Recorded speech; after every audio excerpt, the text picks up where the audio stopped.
Hi friends, spoken ഇംഗ്ലീഷിൻ്റെ മറ്റൊരു അധ്യായത്തിലോട്ട് എല്ലാവർക്കും സ്വാഗതം. ഇംഗ്ലീഷ് ആശയവിനിമയത്തിന് സഹായിക്കുന്ന കുറച്ച് പ്രധാനപ്പെട്ട കാര്യങ്ങൾ നമുക്കിന്ന് ഡിസ്കസ് ചെയ്യാം. First one, whose. ഹൂസ് എന്ന് പറഞ്ഞാൽ എന്താണ് അർത്ഥം? ആരുടെ എന്നുള്ള അർത്ഥമാണ്. ആരുടെ എന്നുള്ള അർത്ഥമാണ്. അപ്പോൾ നമുക്കിന്ന് ഹൂസ് എന്ന് വരുന്ന കുറച്ച് സെൻറ്റൻസുകൾ പരിചയപ്പെടാം. Whose house is this? അതിൻ്റെ അർത്ഥം എന്താ? ഇത് ആരുടെ വീടാണ് എന്ന് ഇംഗ്ലീഷിൽ ചോദിക്കണമെങ്കിൽ ഇങ്ങനെയാണ് ചോദിക്കുക: ഹൂസ് ഹൗസ് ഈസ് ദിസ്? ഇത് ആരുടെ വീടാണ്. ഇനി വീട് എന്നുള്ളതിന് പകരം വേറെ എന്തെങ്കിലും ആണെങ്കിൽ അവിടെ നമുക്ക് എന്ത് ചെയ്താൽ മതി? മാറ്റി കൊടുത്താൽ മതി. Whose house is this? ഇത് ആരുടെ വീടാണ് എന്നുള്ളതാണ് ഈ ഒരു സെൻറ്റൻസിൻ്റെ അർത്ഥം. അടുത്തൊരു സെൻറ്റൻസ് നമുക്ക് നോക്കാം. Whose bike is this? ഇത് ആരുടെ ബൈക്കാണ്. ഹൂസ് എന്നുള്ളതിന് ശേഷം എന്താണോ വസ്തു അത് നമുക്ക് ഉപയോഗിക്കാം. അപ്പോൾ ഇവിടെ ബൈക്കാണ് പറഞ്ഞിട്ടുള്ളത്. Whose bike is this? ഇത് ആരുടെ ബൈക്കാണ്. അടുത്ത സെൻറ്റൻസ് നോക്കാം. Whose books are this? ഇത് ആരുടെ ബുക്സ് ആണ്. ഇത് ആരുടെ ബുക്സ് ആണ്. Whose books are these? ഈ പുസ്തകങ്ങൾ ആരുടെയാണ് എന്നുള്ളതാണ് ഈ സെൻറ്റൻസിൻ്റെ അർത്ഥം. അടുത്ത സെൻറ്റൻസ് നോക്കിക്കേ. Whose bus is coming? ആരുടെ ബസ്സാണ് വരുന്നത്? Whose bus is coming? ആരുടെ ബസ്സാണ് വരുന്നത്. ആരുടെ കാറാണ് വരുന്നത് എന്ന് ചോദിക്കണമെങ്കിൽ ഹൂസ് കാർ ഈസ് കമ്മിങ് എന്ന് ചോദിച്ചാൽ മതി. അടുത്ത sentence. Whose pen is this? ഇത് ആരുടെ പേനയാണ്. Whose pen is this? ഇത് ആരുടെ പേനയാണ്. Whose pen are you writing with? ആരുടെ പേന കൊണ്ടാണ് നിങ്ങൾ എഴുതുന്നത്. Whose pen are you writing with? ആരുടെ പേന കൊണ്ടാണ് നിങ്ങൾ എഴുതുന്നത് എന്നുള്ള അർത്ഥമാണ് ഈ സെൻറ്റൻസിന് ഉള്ളത്. അടുത്ത സെൻറ്റൻസ് ഒന്ന് ശ്രദ്ധിച്ചേ. Whose advice will you follow? ആരുടെ അഡ്വൈസ് ആണ് നിങ്ങൾ ഫോളോ ചെയ്യുക.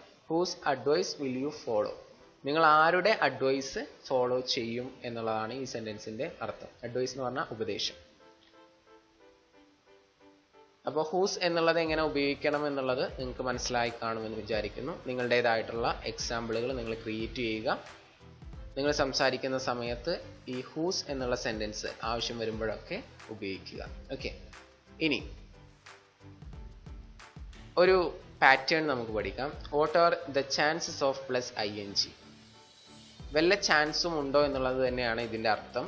എന്താണോ നമ്മൾ പറയുന്നത് അതിന് വല്ല ചാൻസും ഉണ്ടോ. വെർബിൻ്റെ ING ഫോംസ് ഉപയോഗിച്ചുകൊണ്ടാണ് സെൻറ്റൻസ് മേക്ക് ചെയ്യേണ്ടത്. എക്സാമ്പിൾ വരുന്ന സമയത്ത് നിങ്ങൾക്ക് കൂടുതലായിട്ട് മനസ്സിലാക്കാനായിട്ട് സാധിക്കും. What are the chances of getting tickets? എന്താണ് അർത്ഥം? What are the chances of getting tickets എന്ന് പറഞ്ഞു കഴിഞ്ഞാൽ ടിക്കറ്റ്സ് കിട്ടാൻ വല്ല ചാൻസും ഉണ്ടോ. What are the chances of getting tickets? Ticket കിട്ടാൻ വല്ല ചാൻസും ഉണ്ടോ. അടുത്ത സെൻറ്റൻസ് നോക്കിക്കേ. What are the chances of happening now?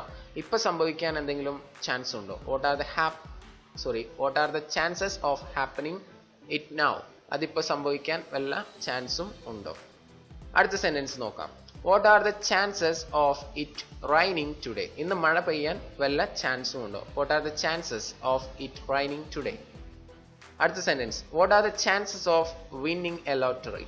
ഒരു ലോട്ടറി വിജയിക്കാൻ അല്ലെങ്കിൽ ലോട്ടറി അടിക്കാൻ വല്ല ചാൻസും ഉണ്ടോ. What are the chances of studying home today? വീട്ടിലിരുന്ന് പഠിക്കാൻ വല്ല ചാൻസും ഉണ്ടോ. What are the chances of studying home today? വീട്ടിലിരുന്ന് പഠിക്കാൻ വല്ല ചാൻസും ഉണ്ടോ.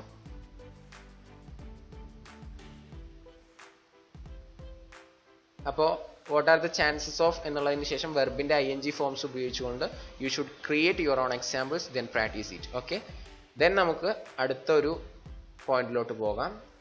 ഇത് തന്നെ what are the chances of എന്നുള്ളത് തന്നെ യുവർ അവർ എന്നുള്ള ഇത് വെച്ചിട്ട് എങ്ങനെ പറയാമെന്നുള്ളത് നോക്കാം. What are the chances of getting that job?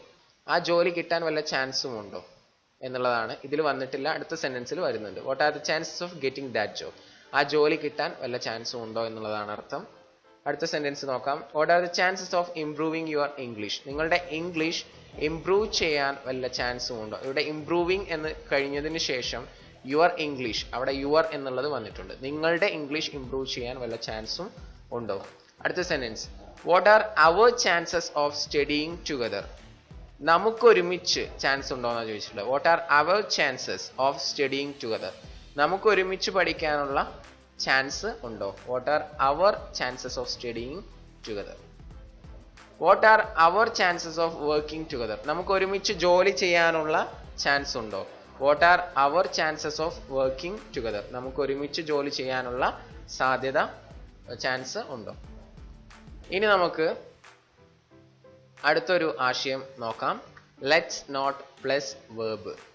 Let's not എന്ന് പറഞ്ഞു കഴിഞ്ഞാൽ ചെയ്യണ്ട, നമുക്ക് ചെയ്യാം എന്നുള്ളതിന് let's plus verb, let's do എന്ന് പറയാം. നമുക്ക് ചെയ്യണ്ട, ലെറ്റ്സ് നോട്ട് ഡു. ഓക്കെ, ആ വേർബിന് പകരം നമ്മളൊരു ഡു കൊടുക്കുകയാണെങ്കിൽ ലെറ്റ്സ് നോട്ട് ഡു എന്ന് പറഞ്ഞു കഴിഞ്ഞാൽ നമുക്ക് ചെയ്യണ്ട എന്നുള്ള അർത്ഥമാണ്. ഇനി നമുക്ക് എക്സാമ്പിൾ വരുന്ന സമയത്ത് നോക്കാം. Let's not discuss this now. നമുക്കിപ്പോൾ ഇത് ഡിസ്കസ് ചെയ്യണ്ട എന്നുള്ളതാണ് ഇതിൻ്റെ അർത്ഥം. നമുക്കിപ്പോൾ ഇത് ഡിസ്കസ് ചെയ്യണ്ട. Let's not discuss this now. അടുത്ത sentence, let's not stay here too long. നമുക്ക് ഒരുപാട് സമയം അല്ലെങ്കിൽ ഒരുപാട് കാലം നമുക്ക് ഇവിടെ സ്റ്റേ ചെയ്യണ്ട. Let's not stay here too long. നമുക്ക് ഒരുപാട് സമയം ഇവിടെ നിൽക്കണ്ട അല്ലെങ്കിൽ ഒരുപാട് സമയം ഇവിടെ താമസിക്കണ്ട എന്നൊക്കെ ആ സാഹചര്യത്തിനനുസരിച്ച് നമുക്ക് പറയാവുന്നതാണ്. Let's not stay here too long എന്ന് പറഞ്ഞാൽ ഒരുപാട് സമയം നമുക്ക് ഇവിടെ നിൽക്കണ്ട എന്നുള്ള അർത്ഥമാണ്. ഓക്കെ, അടുത്ത സെന്റൻസ് നോക്കിക്കേ. Let's not stop anywhere on the way. നമുക്ക് പോകുന്ന വഴിയിൽ എവിടെയും നിർത്തണ്ട. ലെറ്റ്സ് നോട്ട് സ്റ്റോപ്പ്, നമുക്ക് നിർത്തണ്ട. എനിവേർ ഓൺ ദ വേ, പോകുന്ന വഴിയിൽ എവിടെയും. ലെറ്റ്സ് നോട്ട് ഹെൽപ്പ് ഹിം, നമുക്ക് അവനെ സഹായിക്കേണ്ട. ലെറ്റ്സ് നോട്ട് ഹെൽപ്പ് ഹിം, നമുക്ക് അവനെ അല്ലെങ്കിൽ അദ്ദേഹത്തെ സഹായിക്കേണ്ട. ലെറ്റ്സ് നോട്ട് ഇൻവൈറ്റ് ഹെർ, നമുക്ക് അവളെ ഇൻവൈറ്റ് ചെയ്യേണ്ട. ലെറ്റ്സ് നോട്ട് ഇൻവൈറ്റ് ഹെർ, നമുക്ക് അവളെ ഇൻവൈറ്റ് ചെയ്യേണ്ട. ലെറ്റ്സ് നോട്ട് ടോക്ക് ഹിം, നമുക്ക് അവനോട് സംസാരിക്കേണ്ട. Let's not talk to him, നമുക്ക് അവനോട് സംസാരിക്കേണ്ട. ടോക്ക് എന്നുള്ളതിന് ശേഷം ടു ഹിം എന്നുണ്ട്. Let's not talk to him, നമുക്ക് അവനോട് സംസാരിക്കേണ്ട. Let's not play this evening, നമുക്ക് ഇന്ന് വൈകുന്നേരം കളിക്കേണ്ട. Let's not play this evening, നമുക്ക് ഇന്ന് വൈകുന്നേരം കളിക്കേണ്ട. ലെറ്റ്സ് നോട്ട് ബീറ്റ് ഹിം, നമുക്ക് അവനെ തല്ലണ്ട. ലെറ്റ്സ് നോട്ട് ബീറ്റ് ഹിം, നമുക്ക് അവനെ തല്ലണ്ട. ഇപ്പോൾ ഇന്നത്തെ നമ്മുടെ ലെസൺ തീർന്നിരിക്കുകയാണ്. ചെറിയൊരു ലെസൺ ആയിരുന്നു, എന്നാലും യൂസ്ഫുൾ ആയിട്ടുള്ള എന്തെങ്കിലുമൊക്കെ ടിപ്സ് കിട്ടി കാണുമെന്ന് വിചാരിക്കുന്നു. ഇനിവ നിങ്ങൾക്ക് ഉപകാരപ്രദമാണെന്ന് തോന്നുന്നുവെങ്കിൽ നിങ്ങൾ മറ്റുള്ളവരിലോട്ട് മാക്സിമം ഷെയർ ചെയ്യുക. യൂട്യൂബ് ചാനൽ ഇതുവരെ സബ്സ്ക്രൈബ് ചെയ്തിട്ടില്ല എങ്കിൽ സബ്സ്ക്രൈബ് ചെയ്യുക. നിങ്ങളുടെ റെസ്പോൺസ് പോസിറ്റീവ് ആണെങ്കിലും നെഗറ്റീവ് ആണെങ്കിലും താഴെ കമൻ്റ് ആയിട്ട് രേഖപ്പെടുത്തുക. Anyway thank you so much for watching my lessons.